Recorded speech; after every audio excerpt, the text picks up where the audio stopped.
Hi, Erica. Thanks for joining us. You're so welcome. I'm happy to be here. I should say thanks for joining me. I am going to read off your bio so people have a little bit about your background, and I'm just going to read it. Erica Curtis is a board certified art therapist and licensed marriage and family therapist with a private practice in San Juan Capistrano. She consults for the art therapy department at Loyola Marymount University in Los Angeles and is a current core instructor for UCLArts and Healing. She has appeared in over 100 media outlets as an expert in creative approaches to emotional and relationship health and is an internationally sought speaker.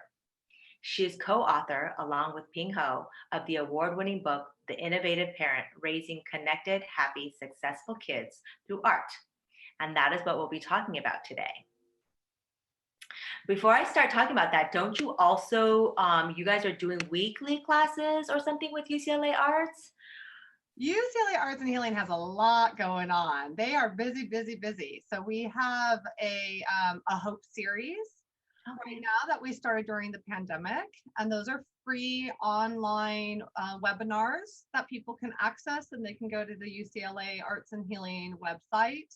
Under programs, they can look up HOPE, and that stands for I think it's Helping Online People Everywhere.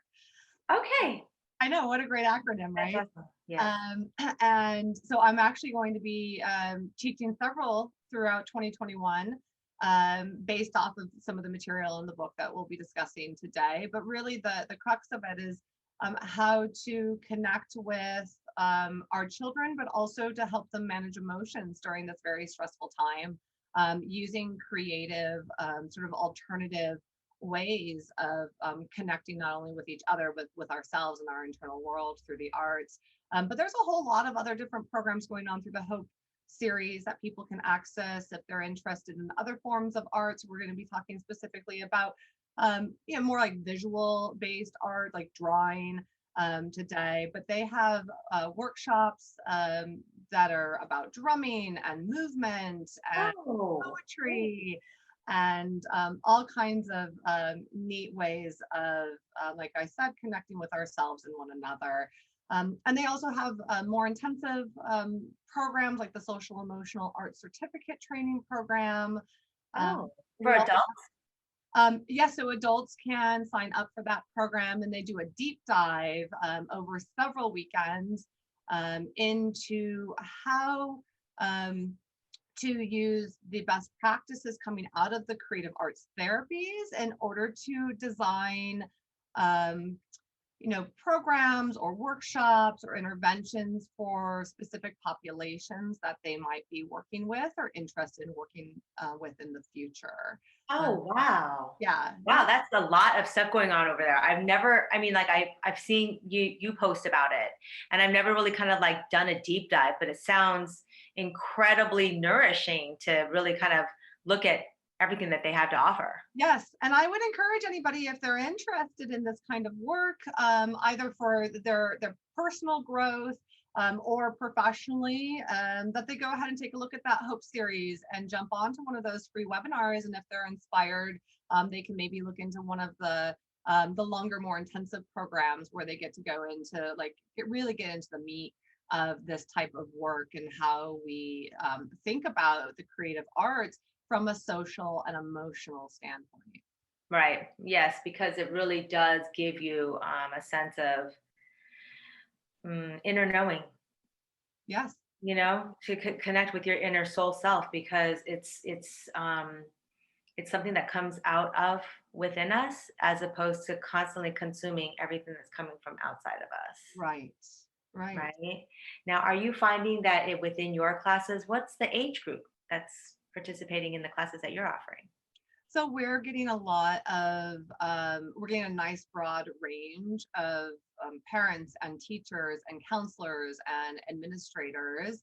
Okay. The webinars are designed for adults, but of course, in this current pandemic situation where everybody is working and playing from home, oftentimes on the webinars, I'll see children kind of wander in, and I always invite the people who are in attendance, if you have a child there, feel free to practice this with them right now, because we try to make the webinars very interactive. All of my webinars are interactive, so people actually have the opportunity to practice in real time so that they can get a felt sense of these activities and what it could be like. But like I said, that when there are other folks around, I will encourage people, like, go ahead and ask your kid if they want to come over and do the scribble with you or draw the emojis with you, and see what it's like to actually facilitate that with somebody else. Yeah, that's great. And then the participants who don't have that then have like a live sample to look at. Right, right. All right, so I had said when I approached you that let us focus on adolescents, right? Because when I look at, the title of your book, The Innovative Parent, Raising Connected, Happy, Successful Kids Through Art, I just kind of think kids, like little kids, right? Right. And so in your book, you have described this one situation, you're asking people, invite your teen to draw or sketch out their plan as to how they would approach a situation differently. Right. And I'm reading that, and literally, like, the skeptic in me is like, oh, come on. Like, my kid is gonna be like, no, I'm not gonna draw. So like, how does that take place? Right. Well, and I have to say, Belinda, I loved when you contacted me and you said, let's focus on adolescents, which I love, because I actually, interestingly, don't often get the opportunity to talk about adolescents. Because I think, just like what you named, a lot of people assume that these techniques and strategies or anything art related is for kids. Right. And that's a kid domain. And we like to ping my co-writer and the director and founder of UCLArts and Healing. We like to say that these interventions work for ages 2 to 99, or 102. And she actually has a really fun anecdote where she had a conflict with her husband, and she'll share this in the webinars that we teach together. She had a conflict with her husband, and her husband actually used one of the strategies in order to create a repair with her, which was the emoji activity, where quite simply, and you can use this with teens as well, where instead of trying to talk to the person, you just draw an emoji of how you're feeling, and maybe it's feeling sad or confused about a situation, or just wondering what happened, where did we go wrong? But instead of trying to talk it out, to draw that picture and write a little voice bubble, right? And say, like, I'm sorry, I don't know how I can make it better, or I'm confused, I don't know where we went wrong, or whatever the little message might be. And in this case, her husband drew an emoji and I think wrote, I'm sorry, or I'm sad, or something, and slipped it under her office door at home. And she said it was so funny because she just felt such a warm feeling, and that she realized that she had still been holding on to upset about this conflict, and she just felt so connected with, and that it gave her insight into her husband, who was able to express in a different way that he was really sad, that he wasn't angry, or that beneath the upset was a sadness. So that's an example of how, regardless of the age. Now, of course, when we talk about adolescents, right, we have some extra resistance there, because teens developmentally are trying to separate from their parents or their caregivers. And so we have that added kind of, eye roll and whatever, and I don't want to hear it, which I would actually argue means that these alternative strategies are perfect for this age, because they're so tired of us and so used to us. Yeah, talking, lecturing, explain. I know. So it was funny when you sent me the questions, a couple of your thoughts about what you wanted to chat about today in advance, and you said, would they really do this, or would they think you're crazy? And my thought in my head was both. Yes. And that can work to our advantage. Yes. Because whenever we do something that's kind of like like, what is this? Yes. That there's actually an opportunity there to do something differently, and maybe surprise them enough out of their defensive strategy that they might actually be open to. Yeah, that definitely makes sense. Yeah, because even when you're describing, Ping's story, I think to myself, okay, like now I'm self-reflecting and saying, when I sent you that question, and I'm saying, come on, are they really going to do it? That's the skeptic in me that's totally in that plane of like, we can't be silly ever. And that's silly. But Right. then when you're telling the story, I'm like, no, because we can be silly. And when we are silly, it totally will shift the whatever's hanging in the room. Mhm. And like, why can't we model that? That's right. Right? That's right. And really, it's that, part of the idea too is that it regulates us as parents to shift into this medium. And when I say this medium, I mean on the paper, Yeah. right? To shift into drawing our feeling or drawing an alternative or writing, even if you want to use very brief, we don't want to lecture at them on paper with a and Like, furthermore, and furthermore, right? But in a very succinct way to get to the heart of the matter. And so even if the teen won't draw it, to say, hey, you know what, I want to show you something. Would you mind coming over here and looking at this with me? Will invite the teen to partner with you rather than, why did you do that? What were you thinking? yes. Right? Which Yes. automatically puts up the defenses. So even if I, as the parent, am the one drawing, right, to say, so this is what I just observed happening, and draw little stick figures and Uh-huh. say, is that correct? Is that what just happened?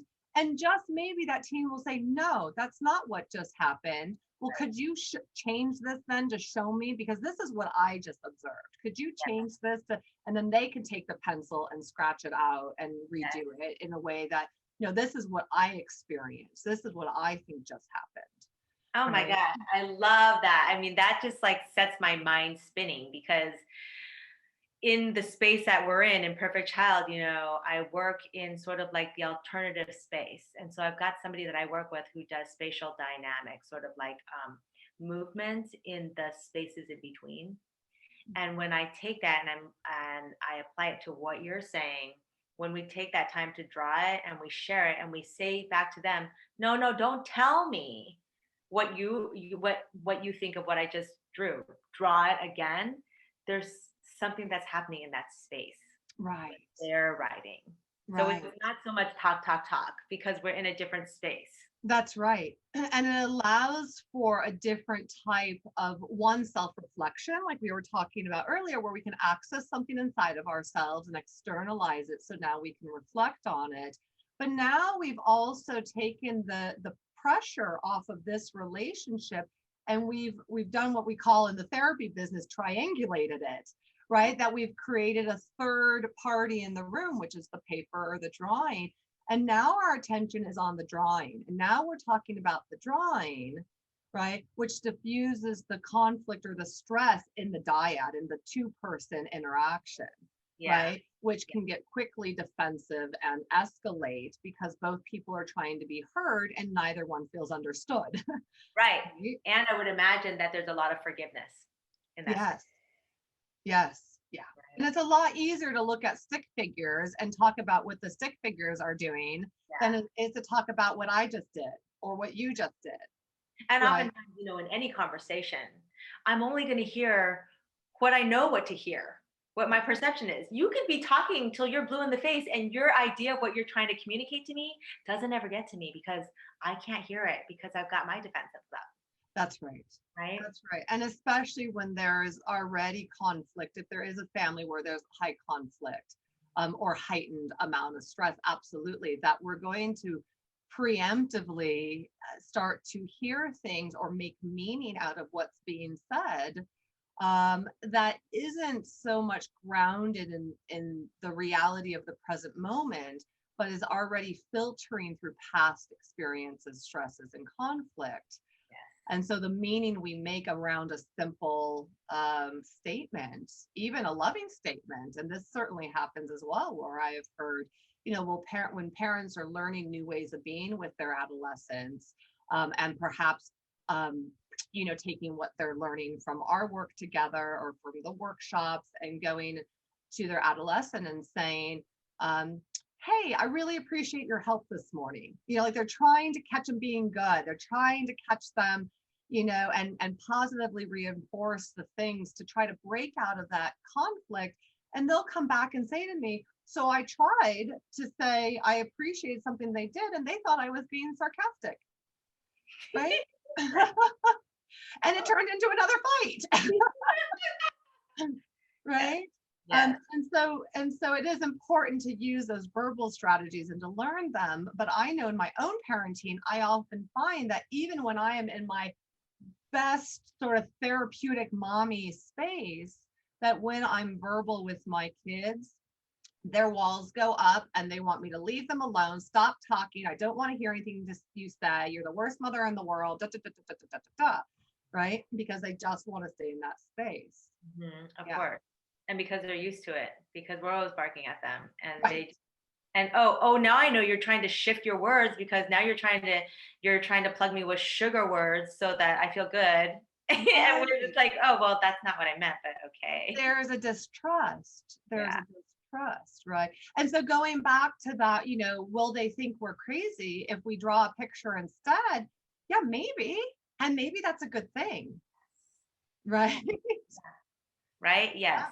Yeah. My oldest, actually once said to me, I can't remember specifically what I did. I might have done it. Might have been the picture under the door. Or sometimes I'll leave him like little notes or things.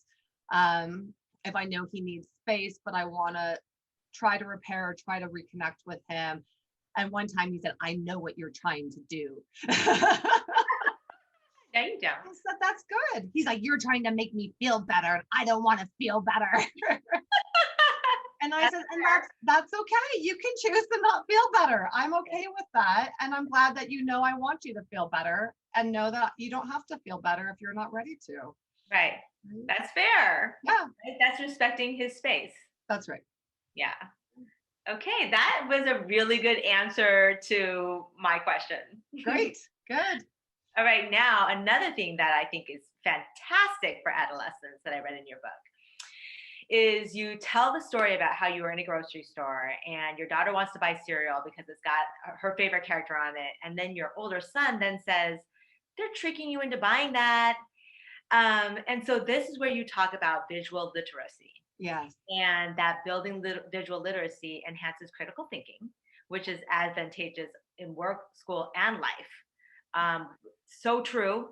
And yeah, like when I think about that, I love how they purposely put stuff in end caps that are like so appealing. Like Trader Joe's, you can't get away with getting out of there without buying something that's in their end cap in that little section right before the. Oh yeah, I even like shop there now. Like I even was like, ooh, they always put good stuff there. And I look and I go, no, Erica, you don't need any of this. Yeah, and I've always been drawn to advertising and the marketing sort of field logo space, branding, because I love color and the use of color and fonts to draw the person in. Yeah. And so when you talk about this, I've never even thought about doing that. How do we foster that in our kids? Right. Yeah. So thank you so much for bringing up this topic as well. This is so fun for me because I think a lot of the things that you really connected with are things that, are different than what other people have connected with in the book and brought up. So, I'm like, oh yeah, I did write about that, didn't I? I forgot about that part. So visual literacy, right? I mean, that is so important, like you said, to just being in the world. And I mean, we can get into social media, but my goodness, I mean, visual literacy now, my understanding, and I am not a big social media person, but, Facebook even has regulations where if you want to put an ad or an advertisement, that a certain majority percentage of that box has to be an image. That people don't want a lot of text. People don't want to read. People are so dependent now, even more so than we used to be, on the visual language.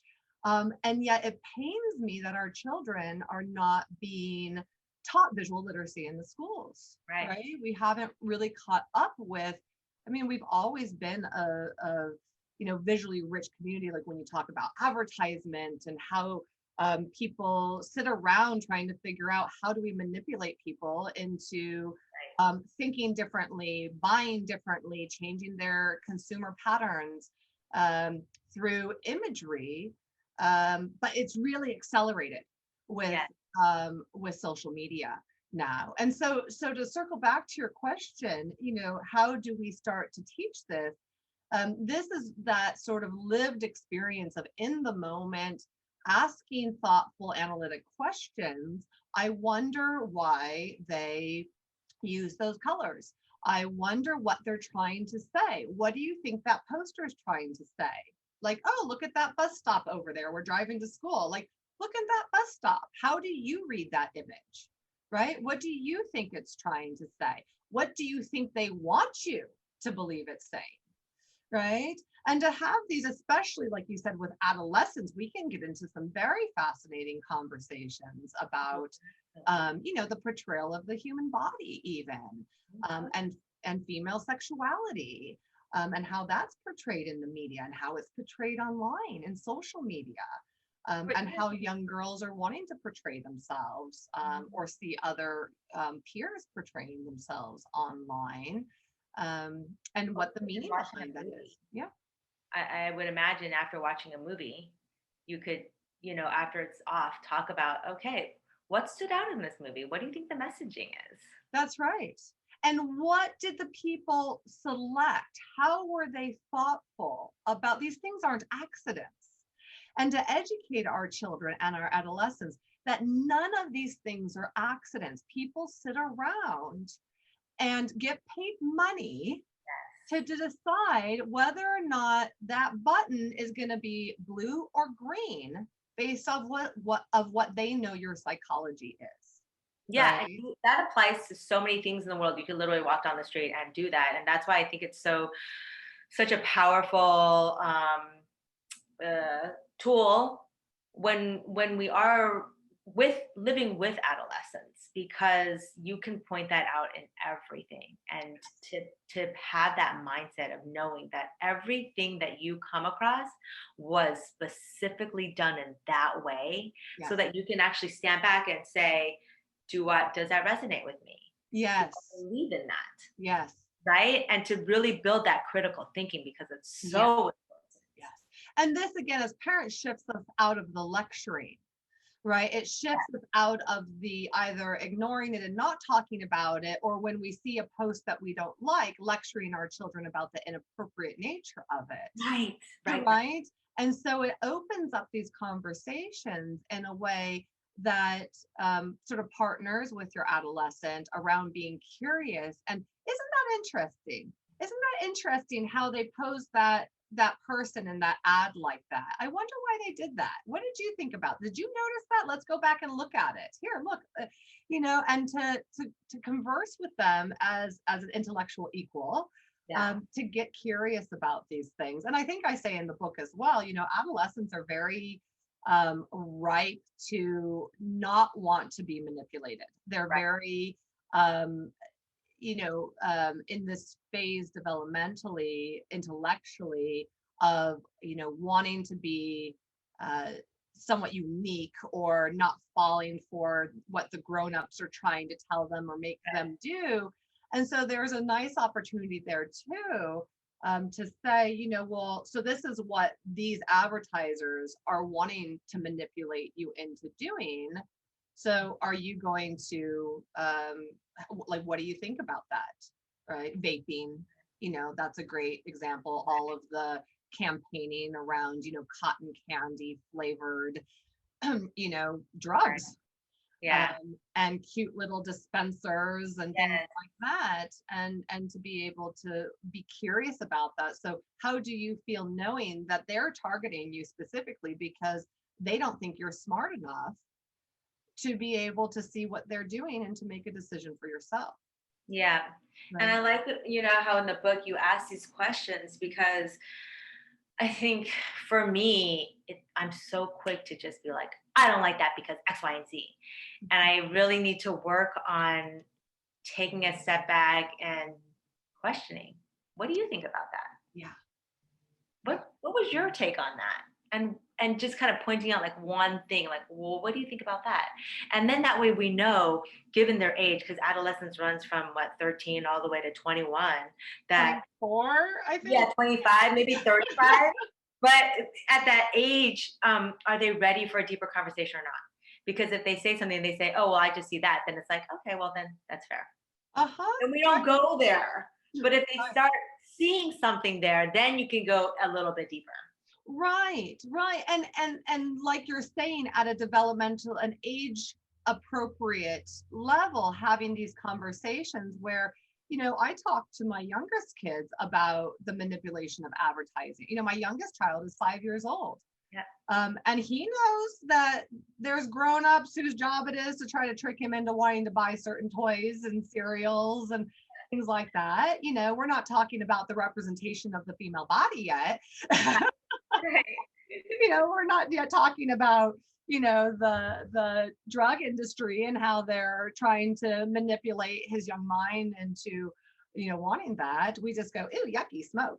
Right. That's so gross. But at that young of age, and it can start at any age, right? That we start to get like, isn't that interesting? Look at that frozen yogurt poster. I really want that frozen yogurt because they've enlarged the gummy bears and it's so colorful. Yeah. But you know what? I don't think that's healthy for me. So I'm not going to go in there and buy it. Right. But boy, is that poster working on me right now. And I am going to not buy the frozen yogurt. So we can model that at a young age, or, preteens, whatever age that is that we can start. A really simple, and in the book, I think I outline a number of different conversation starters and questions that you can ask. But a really nice model also is visual thinking strategies, and I reference that in the book. And the visual thinking strategies, they use it in schools and in museums, and is a very simple format to engage in sort of open discussion about an image. And it's a 3-step approach, which is, what do you see, or what's going on in this picture, right? What do you see going on in this picture? What do you see that makes you say that? Right. And so then you're looking for evidence. So what do you see going on in this picture? And what do you see that makes you say that? And then what more can you find? Right. And so just those 3 simple steps. What do you think is going on in this poster? Right. Well, I think that they have, going back to my frozen yogurt metaphor or analogy, right? What do you see in this poster? I see a giant frozen yogurt, right? What that makes you say that? Well, there's the cup and there's the toppings, and well, what more can you find? Well, those gummy bears are really big, actually, right? Yeah. What do you see that makes you say that? Well, they're totally that's not how big they actually are. So it gets them to start really looking for evidence, asking themselves, why am I saying that? Why am I seeing that? And then this is where we can see the applicability to, science and, the scientific inquiry. What do I observe? Why am I saying that I'm observing that? Yes. Let me go back and find more evidence. It applies to conflict resolution, going back to what we were talking about, even how we mishear or make meaning out of what people are saying based off of other feelings or past experiences. Yeah. But what do I see happening right now in this conflict? What do I see or hear that tells me that's happening? Let me go back and look for more evidence now. Right. So it applies to really fact-based. What's that? Really fact-based. Yes. Right. Yeah. Digging out the facts. That's right. That's right. Yes, thank you. I love that part of the book. Thank you. Now, moving on to another part that I found really funny because it resonates. It's the use of the word good job. Because when my child was younger, we used to, follow her around and say good job. And one of my girlfriends, actually, she has a friend from the UK that noticed that and made a comment about that. Was like, yeah, Americans are so weird. They're always following their kids around and saying good job, good job, good job. Right?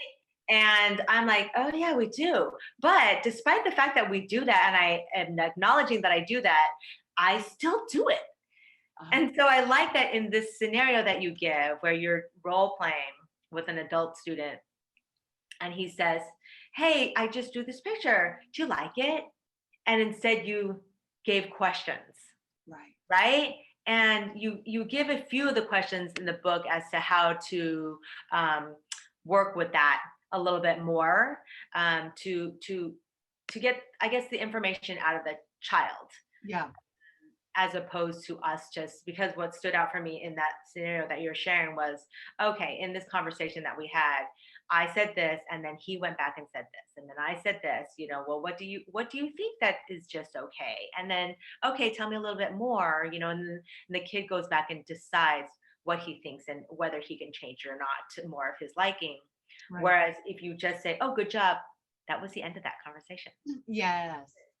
Yes. And so can you talk more about that? Yes, absolutely. So, in the book we talk a lot about examples in the art when our children are making art or creating something, or if they're performing or giving us something that they've made, or that this can be for some people a place to practice the skill that then carries over into other parts of our lives. Especially because I think with art, we're so focused on the aesthetic or what it looks like, or is it good or not? And so it really kind of screams in our face for an opportunity to say, is there a different way for me to comment on something my child is doing, whether it's drawing or brushing their teeth or getting an A or putting, doing their own laundry or whatever it is there a different way that I can engage around this, focusing on my goals as a parent, right? And if we get to the goal of it, what am I really trying to achieve as a parent here? And sometimes if we think about situations where we say good job, the first thing is probably something around compliance, and I want them to do more of this thing that they're doing. Right? Like, good job, do more of that, right? You did your laundry, good job. Yeah. Right? And so if we think about, well, what are we really trying to communicate? Other times it's just like, I think you've experienced, it's become habit. I mean, I remember my kids were really little and I'd observed this on the playground, and it was good job, you sneeze. The kid would go, achoo, good job. And I'm going, good job, you sneeze. Like, good job, you made a poopy. Good job, you ate. Good job, you're breathing. Good job.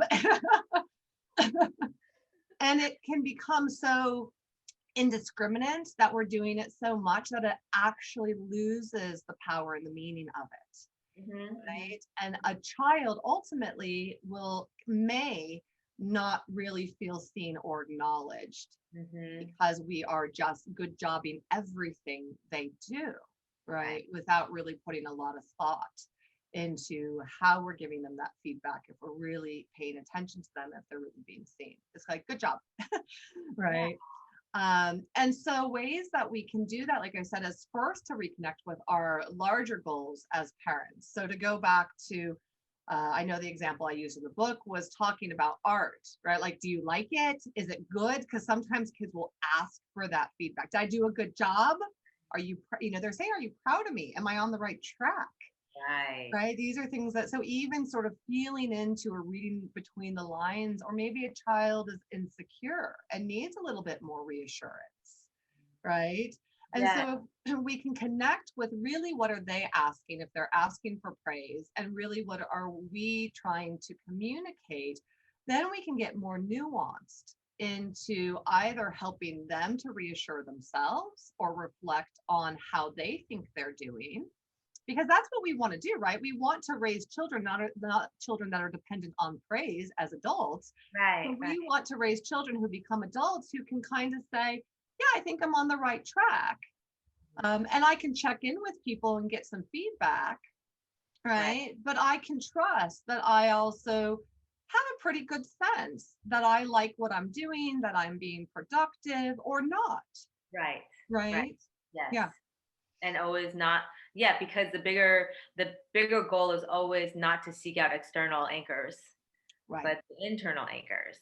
That's right. Right. And so when we just throw out the good job, we're not really accomplishing that. because A, it might lose its effectiveness, like you said, or B, they're constantly looking for that external anchor. Is that person, am I doing good enough by that person? Am I doing good enough by that person? Somebody else's standards, Right. as opposed to that self-will to Right. maintain your own standard. Yes. Yeah. Yeah, absolutely. And so to go back to the example, for example, we were talking about adolescents before, which is why I was thinking of an adolescent example, which might be folding their own laundry or putting their own laundry away, or maybe even doing their own laundry, right? But instead of good job, right, that what are we really saying? What are we really trying to communicate? What we're really trying to communicate is that's so helpful, right? Mm-hmm. It's helpful when our teens rise to the occasion and are demonstrating more independence. Mm-hmm. Right? Yeah. We feel it's not only helpful, but it's, it makes us feel trust, I think. Boy, like when I see you taking responsibility by doing your laundry, like I just have so much, trust and faith in your abilities. Yeah. That you are just managing things, right? And that is so much more meaningful than good job. Yeah. And it's specific enough that they can start to integrate that into an identity piece, right? Mm-hmm. Like, oh, I'm seen as helpful. I'm seen as capable. I like that. I want to be helpful. I want to be capable, right? Which then engenders hopefully more behaviors that match that internal sense of self that's developing as one who is helpful, as one who is capable, right? Yeah, I mean, I'm listening to you, and in my mind, I'm thinking, gosh, it's a lot of work to be a parent. I mean, So much work. it's so easy. Like if my child did her laundry and I just said, "Oh, thanks, that's good," as opposed to actually taking a step back and saying, "You know what? I really appreciate that you did that. It's Yes, really helping us out," or whatever it is, that I'm trying to communicate, but to put it in so many more words. right. Okay, thanks. You should have done it anyways. Right. or when I hear this from a lot of parents, like I shouldn't have to say thanks because they should just know. They should be doing this anyway. Yes. Right. Uh-huh. And I do talk about this in the book as well, especially when we talk about creative strategies, that it can feel like extra work, right? I mean, when I was writing this book and, as a parent, as a working parent of 3 children, also I was skeptical. I was like, this is ridiculous, Erica. Like, there's no way. Like, but I started trying it, right? And what I found, my kids, my poor guinea pig children, they became my test kitchen. you know, but what I realized was in my clinical practice as a psychotherapist and as a board certified art therapist, I live and breathe creative strategies for very quickly and efficiently getting to the heart of the matter and resolving it. And at home, I mean, these things could go on and on where I'm trying to talk to them and they're mad at me and I circle back and they're in their room and now they're going to run away and they're thinking about jumping the wall in the backyard, and I was just like, and then that's when I realized, why am I not applying these creative strategies that I know are typically more effective and more efficient, right? And that's the key parenting golden ticket there, efficiency, right? Efficiency. And so that's when I started trying, like, well, what if I did this instead of approaching with verbal comments right now? What if I did little things visually instead of always verbally, right? What if I intervened differently? And what I found was that even if on the upfront, it took me an extra 10 seconds to walk into the other room to grab a piece of paper and a pencil and then walk back, which like, really, we just want to yell from the other room, right? But it's the least effective and least efficient in the end because it creates more conflict, right? Yes. And so if you take that extra step to, be a little bit more descriptive instead of the good job, if you go and get that pencil and paper and draw a little emoji instead of talking, right? The conflict, at least in my experience and all the feedback I get from people who have read the book and contacted me and said, oh my gosh, I can't believe this actually worked.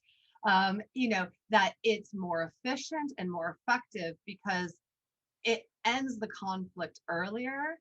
Yeah. And also it sets our adolescents up, our children and then our adolescents up, hopefully for fewer and fewer ruptures and conflicts and such over time. Yeah. Like, so you front end it with a little extra effort. Right. It's like modeling behavior, right? So that they have tools going forward. Right. Yeah. And like, can we just say that practice makes perfect, and that as parents, we shouldn't be so critical about our art, because I think that Yeah. children, first of all, they are not as critical as we are. And secondly, when they see non-perfection and the work towards, I think that speaks volumes for Yes, children. absolutely. Absolutely. Well, and there's even something nice, especially with kids, to be able to be the expert or Yes, in a certain situation. And if drawing is not your jam, and when I say drawing or art, I mean, I'm talking like, if you can draw a wonky circle with two dots and a smiley face, you're drawing. Like right, that's really all that is needed. We're right, not talking about the kind of art that was expected in art class when you were in middle school or, any right. kind of, this is art for communication, art for connection, art to help our adolescents and our children reflect. It's not art for framing and putting up on the fridge and So if you want to, you could too, just of to show course. that it's fine too. Of course, absolutely. Especially if actually, I'm glad you said that because maybe there is sort of a nice little connection moment that happens on the paper that you can put that up as symbolic or as a reminder of your connection with, Yes. right? Yeah, yeah. So I think going back to this sort of question about good job and art, and because some people might be listening and saying like, well, I'm not an artist, I don't do art, I don't know how this applies to me, or my kid doesn't like art, right? Yeah. And my expertise is in the visual art, but in the book we also talk about movement and rhythm and even words, but in the form of like poetry. Yes. And how we can use these different forms of expression, Hmm. be a more accessible way to look at it, that it's different ways of externalizing our internal world and communicating something about our authentic selves to somebody else with the hopes that they can connect with something inside of themselves and communicate that back. Yeah, and the fact that you're saying art comes in different forms, I can imagine that if your child or you don't want to do, drawing art and somebody's into music, couldn't you just get Absolutely. a drum and be like, show me, express to me how you're feeling in this drum form, right? Yes. Or Oh, piano, absolutely. you're just like slamming down on the keys, and then maybe eventually it becomes a little. Yep, there's a couple different strategies we talk about in the book. One is using rhythm and music, which is using a drum or a pot and a wooden spoon or a shaker or a homemade shaker, which is okay. So it seems to me like you're this mad. Is that correct? Yeah. Here, like, no, I'm this mad, right? Yeah. And it's like, okay, well, let me see. Is it this mad? Is that right? So now we're non-verbally empathizing with our child and communicating, we get it. Yeah. Really, really, you're this upset, you're this mad, right? And what's happening there too, if we're doing a drumming or a shaking, is we're also moving that angry energy Yeah. out of us, right? With the hope Yeah.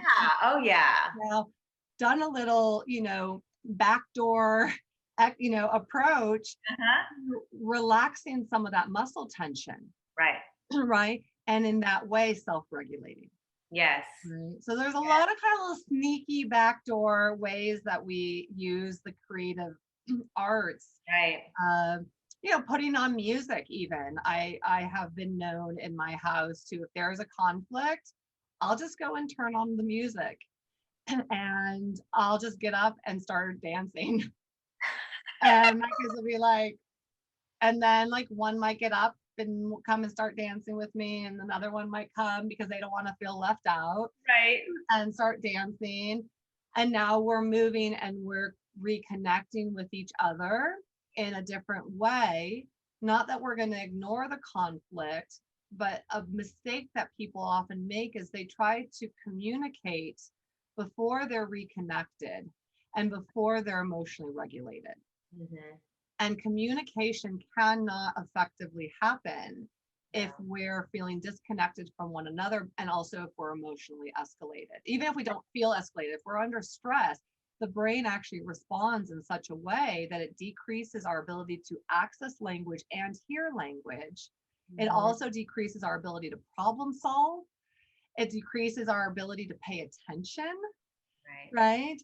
Yeah. But we stay open to these sensory systems. Yeah. And so we can reconnect and regulate our emotions. And then once the thinking brain is back online and is more effective and efficient, Yeah. then we can say, so what just happened a moment Yeah. ago?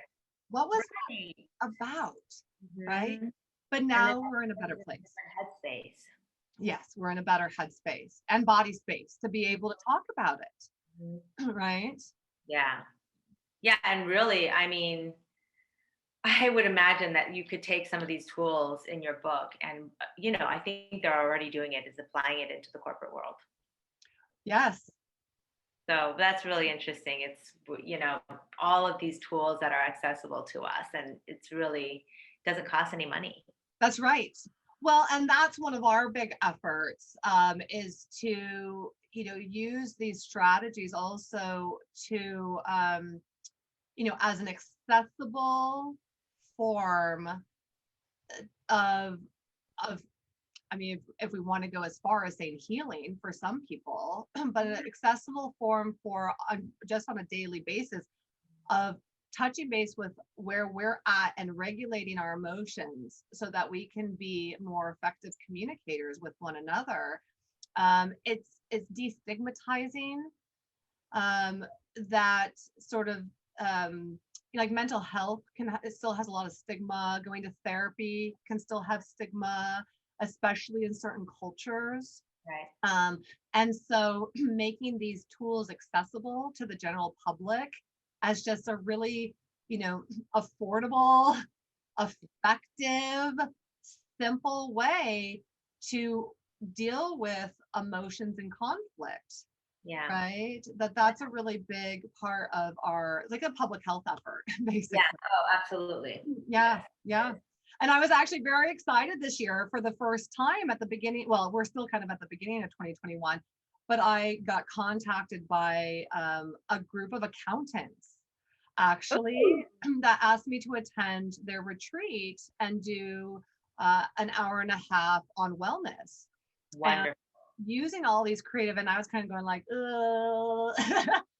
because this is a different group that and I wasn't sure how they'd be receptive or how they would receive it. Yeah. And at the beginning, I said, look, if art intimidates you, if the idea of art supplies intimidates you, I said, just open your desk drawer and get office supplies. That you can use office supplies to do any of this. And the feedback was so positively overwhelming at the end of the workshop Yes. that they really, and I think were surprised themselves how useful the tools were for them. Yeah. Oh, yeah. Oh my gosh, how exciting. Yeah, very exciting. More of this, please. Yes. I mean, we're creative beings, Yes. this is not new. We just need to reconnect. We're reconnecting with our creative selves, and that we're all in various ways creative. And so even with that, to expand to, the creativity in gardening and cooking and, all these other All kinds of art expressions. Yeah. And that you can use these things not just as sort of therapeutic or self-care, but that we can be intentional. And that's what I really go into in the book is we can be intentional about, how we invite our children to make a centerpiece for dinner tonight. Yeah. Let's make a centerpiece as a family that represents our family, right? What would we gather? Let's put something together and make that the center of our family meal tonight, Yes. for example. Yeah. And then it kind of brings joy every time you sit down because everyone had a piece of it. Yeah, and we can talk about like what did you pick Right. and why and what do you believe? You know, people can just gather objects from around the house and put them in Yeah. a big vase or something. It And could that even be can, an exercise that you invite, like when you have house guests over, they oh, bring something to the centerpiece, and then you can yeah, talk about it, like bring something instant, to contribute to the centerpiece, right? When we're allowed to have house guests again, right, right, exactly. when we're back in that world, absolutely, and it is to come, right? It is Yeah. to come. So yeah, that there's lots of ways that we can use different forms of creative expression to build the foundation that we want in our relationships with our family and our children, but also to resolve conflict and teach these cognitive skills like visual literacy. And there's just so many different applications. So many applications, and when you can start them young and give them the whole, toolbox, Yeah, then they just go out into the world as better human beings, and we all create better relationships from the get-go. right, right.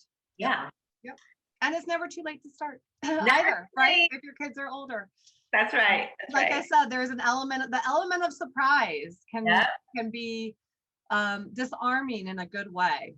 Oh, yeah. And I think, especially as a parents of adolescents, that's what you should seek out, moments where you can apply this moment of surprise because it just builds connection.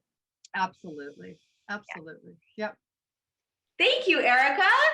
You are so welcome. Thank you for having me. This was such a pleasure to get to chat with you today.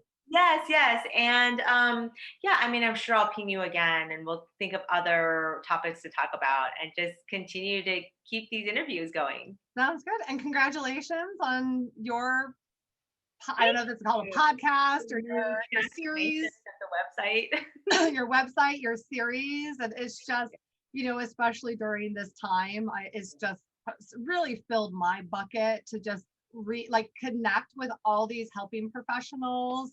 I, Yes. I tell my clients, like when they're overwhelmed and they're anxious, I say, look for the helpers and the healers. Yeah. You're like, where are the helpers and healers? Like, not all is lost. Right. Like Right.